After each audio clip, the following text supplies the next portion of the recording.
Oi, pessoal, tudo bem? Então, o assunto de hoje é um pouquinho polêmico porque eu quero falar com vocês sobre 5 substâncias nocivas que ainda são encontradas em cosméticos hoje em dia. E eu quero trazer para vocês um pouquinho da minha visão de formuladora de cosméticos e do porquê ainda se utiliza essas substâncias, apesar de toda a informação que a gente tem. Eu quero também mostrar para vocês como que vocês identificam essas substâncias no rótulo para que vocês possam se livrar, né, evitar comprar produtos com esses ingredientes. Bom, esse é um assunto que vem sendo bastante falado na mídia aí ultimamente, né? A gente encontra esse assunto em redes sociais, aqui no YouTube, em vários outros canais aí de informação, e que existem várias substâncias nocivas que são encontradas em cosméticos.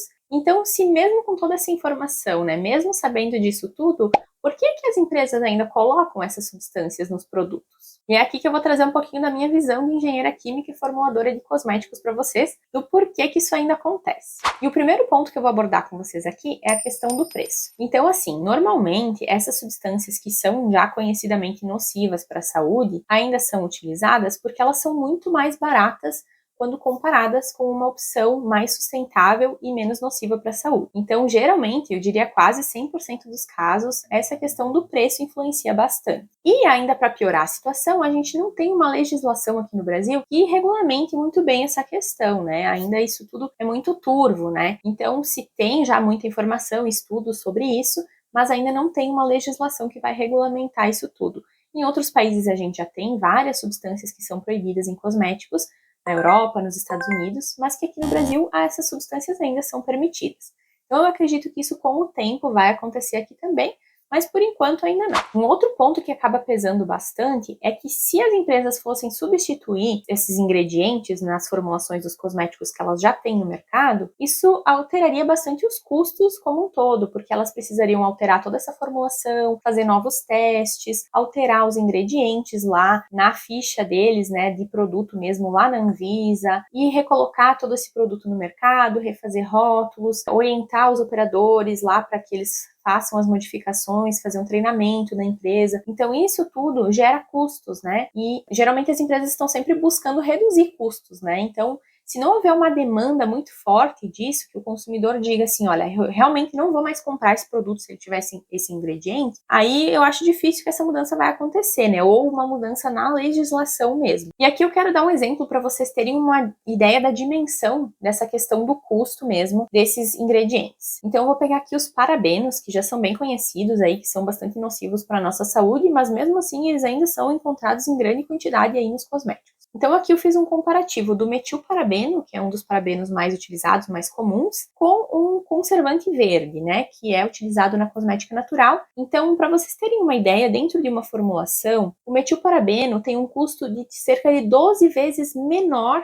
do que um conservante verde. Então, se a empresa ela não está muito preocupada com essa questão de trazer ingredientes que não sejam nocivos, ingredientes biodegradáveis, se ela não está realmente comprometida com isso, dificilmente ela vai fazer essa troca, né? Porque além de todos os custos que eu já falei para vocês de adaptação, ela ainda teria mais esse custo efetivo na formulação. Então, é por isso que a gente ainda vê tanto esses produtos sendo utilizados. Então, já fica aqui um ponto para a gente refletir. Quando a gente encontra uma marca de cosméticos que oferece cosméticos naturais, feitos com ingredientes selecionados, que não trazem mal à saúde, que são biodegradáveis, sustentáveis, extraídos de fontes renováveis, vamos valorizar essa empresa, né? Vamos entender o benefício que aquele produto está trazendo, porque muitas vezes o custo que ele tem comparado a um outro produto que não é natural é muito maior o custo de fabricação. E a empresa ela está, sim, abrindo mão do seu lucro para trazer um ingrediente que vai ser melhor para o consumidor, vai trazer mais benefícios para todo mundo, né, para o planeta e tudo mais. Então vamos valorizar essas empresas, vamos valorizar esses produtos, porque realmente o mercado de cosméticos naturais enfrenta muitas dificuldades com relação a isso, a essa questão do preço mesmo. O segundo ponto que eu quero trazer aqui é a questão sensorial. Então, muitas vezes, esses produtos, esses ingredientes que são mais nocivos, são utilizados nas formulações para trazer um sensorial melhor. E o que é um sensorial? É a sensação que a gente tem quando a gente utiliza esse produto na nossa pele ou no nosso cabelo. Então, não é nenhuma questão de benefício, é mais uma questão da educação do consumidor com relação àquele produto. E agora eu vou explicar um pouquinho mais para vocês poderem entender. Eu vou dar o exemplo aqui do lauril sulfato de sódio, que é um agente surfactante, né, ou é um agente de limpeza muito utilizado em shampoos, em sabonetes líquidos e tudo mais. Então, o lauril sulfato de sódio, além dele ser muito barato, ele faz muita espuma. Ele é um ingrediente que traz muita espuma na formulação, uma espuma que ela se sustenta por bastante tempo. E essa questão da espuma, está muito ligada na cabeça do consumidor com a questão da limpeza. Então, o consumidor foi educado para acreditar que um shampoo só é bom, só limpa bem o cabelo quando ele faz muita espuma. E isso não é verdade. A gente tem uma relação muito baixa com a questão da formação de espuma com a questão da limpeza. E, na verdade, isso não é bom para o meio ambiente, porque quanto mais espuma um produto faz, mais difícil é de enxaguar ele e mais água a gente acaba utilizando. Acontece que o lauril sulfato de sódio é um ingrediente que é conhecidamente irritante para a pele. Então, existem testes feitos em laboratório com animais, infelizmente, em que eles aplicam esse produto, né, numa concentração bem alta, para poder gerar uma irritação na pele desses bichinhos, para que eles possam depois testar medicamentos e tudo mais que vão diminuir aquela irritação. Então, se a gente sabe que esse agente é super irritante para a pele, por que a gente continua utilizando? Primeiramente, porque ele é muito mais barato e depois por essa questão da espuma, né? Então, se a gente fosse substituir esse lauril sulfato de sódio numa formulação por outros ingredientes mais sustentáveis e menos agressivos, a gente teria que utilizar 1, 2, às vezes até 3 ingredientes para poder trazer uma sensação de espuma parecida com o lauril sulfato de sódio. E às vezes a gente nem consegue chegar na mesma questão da espuma. Então isso conta muito, né? Porque quando uma empresa vai colocar um produto no mercado, ela precisa que o consumidor compre. Então, se a gente coloca na prateleira 2 produtos, um que faz mais espuma, um que faz menos espuma,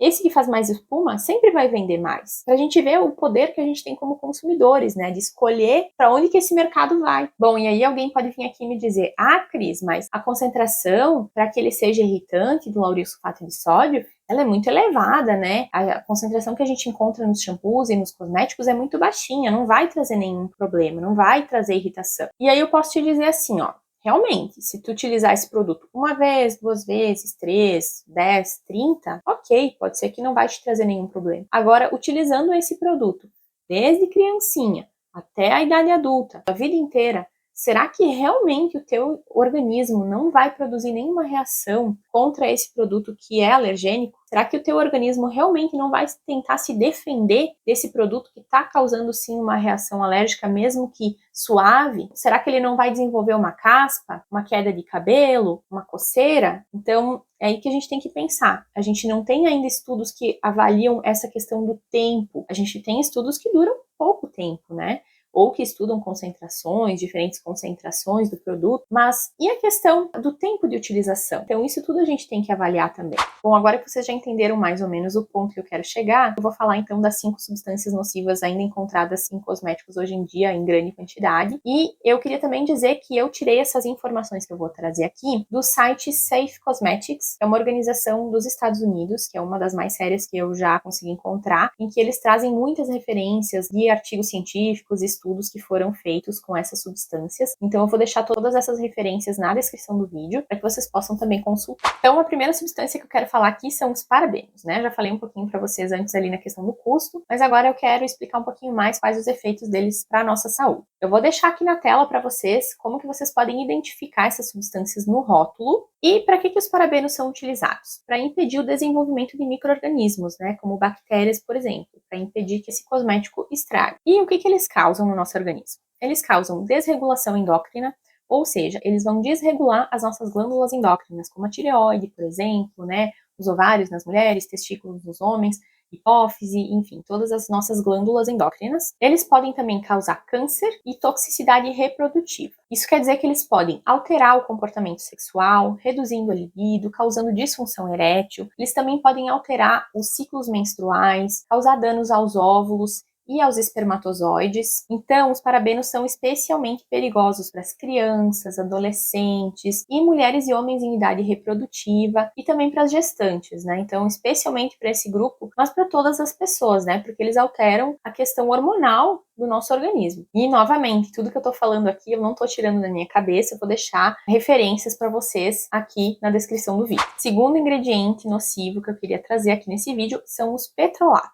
Os petrolatos são extraídos do petróleo, eles são uma mistura de hidrocarbonetos extraídos do petróleo que são depois refinados. E eles são utilizados para formar uma camada protetora, uma barreira na nossa pele, no nosso cabelo, para impedir a perda de água, formando como se fosse uma capinha. Então eles ajudam a gente a reter essa hidratação na pele e no cabelo. E até aí tudo bem, tudo maravilhoso, né? Agora, qual é o problema dos petrolatos? Bom, a gente tem a primeira questão que é, o petróleo não é uma fonte renovável de recursos, não é uma matéria-prima de fontes renováveis. Então a gente tem todo um problema na extração do petróleo, que causa aí muitos problemas ambientais, sem falar da questão socioeconômica, política, que eu nem vou abordar aqui nesse vídeo, né, mas enfim, a gente tem uma problemática bem grande envolvida com esse ingrediente, né, o petróleo. Agora, o segundo ponto e mais importante aqui para o nosso vídeo é que se o refino desses petrolatos não for muito bem feito, que é uma coisa bem difícil de se fazer, mas se não for muito bem feito, eles podem ser contaminados, eles podem trazer junto com eles compostos tóxicos chamados HPAs. Esses HPAs, além de serem muito tóxicos para o meio ambiente, né, poluentes, eles também são muito tóxicos para nós, seres humanos. Eles podem causar diversos tipos de câncer, entre eles o câncer de pele. Então, pensem aí, né, produtos que a gente aplica na pele diariamente. Então, se eles contêm, mesmo que em pequenas quantidades, esses componentes que são super tóxicos, muito agressivos e cancerígenos, isso pode sim trazer muitas questões, muitos problemas para nós. E para variar, no Brasil a gente não tem uma legislação que regulamente toda essa extração e esse refino. Além disso, os próprios petrolatos não são biodegradáveis, então eles acabam indo parar aí nos rios, mares, causando danos à vida marinha, à vida aquática, enfim, uma série de problemas. Terceiro ingrediente são as etanolaminas. Elas são muito utilizadas em maquiagens, shampoos, condicionadores, como um agente estabilizante de espuma, também para alcalinizar essa formulação, para deixar o pH mais alto e para estabilizar a formulação. Essas substâncias elas têm um potencial cancerígeno também e elas causam bioacumulação na nossa pele. Então isso significa que ao longo do tempo a gente vai utilizando diariamente esses produtos, eles vão se acumulando nos nossos tecidos e isso causa toxicidade para o nosso corpo. Então intoxica fígado, rins e até o nosso sistema nervoso, né? Pode causar neurotoxicidade. E elas também podem afetar o sistema reprodutor masculino, trazendo anormalidade nos espermatozoides. Quarta substância são os liberadores de formol. Os liberadores de formol são substâncias que contêm formol, são contaminadas com formol e acabam liberando esse formol na formulação, no cosmético, ao longo do tempo. Isso sem contar o próprio formol, que é utilizado muitas vezes como ingrediente na formulação em alisantes de cabelo e também em endurecedores de unha. E, para variar, no Brasil, a utilização do formol em cosméticos é permitida em concentrações que vão de 0,2% até 5%.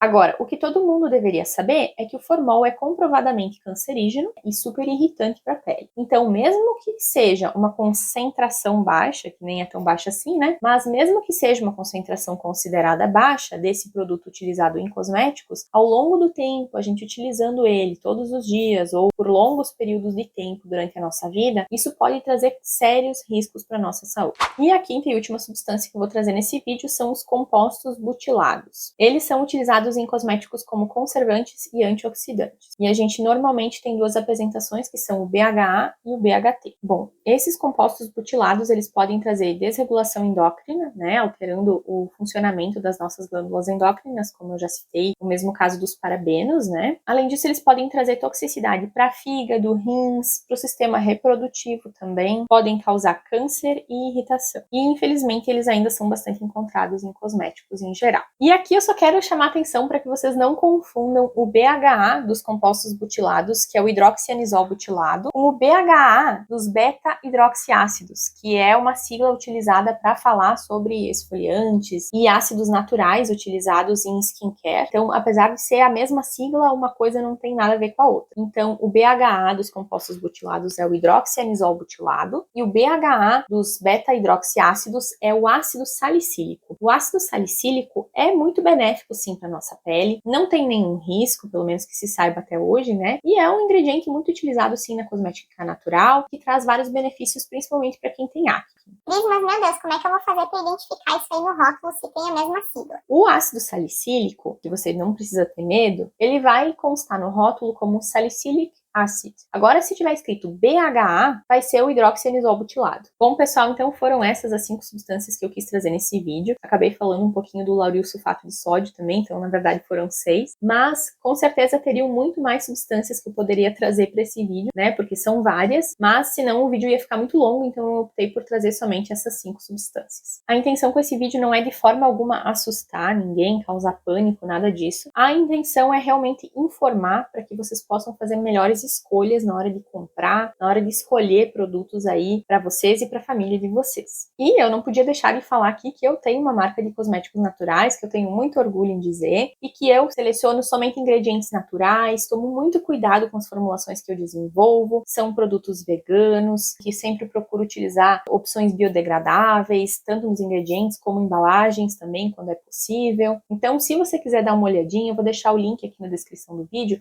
do Instagram da minha marca, e em breve a gente vai ter um site também onde vocês vão poder comprar diretamente. Então, se esse conteúdo foi útil para ti, eu vou te convidar para deixar um like aqui embaixo nesse vídeo, para me ajudar na divulgação desse conteúdo e também para mandar para alguém que você acha que possa ser útil, para que essa pessoa também possa ficar sabendo desses ingredientes. E também vou te convidar para se inscrever aqui no canal, porque eu estou trazendo vídeos novos toda semana e inclusive aqui eu ensino vocês a fazerem cosméticos naturais em casa, para que vocês possam fugir aí, escapar dessas substâncias nocivas aí para a saúde de vocês. Bom, era isso, eu vou ficando por aqui então. Um abraço e a gente se vê no próximo vídeo. Tchau, tchau!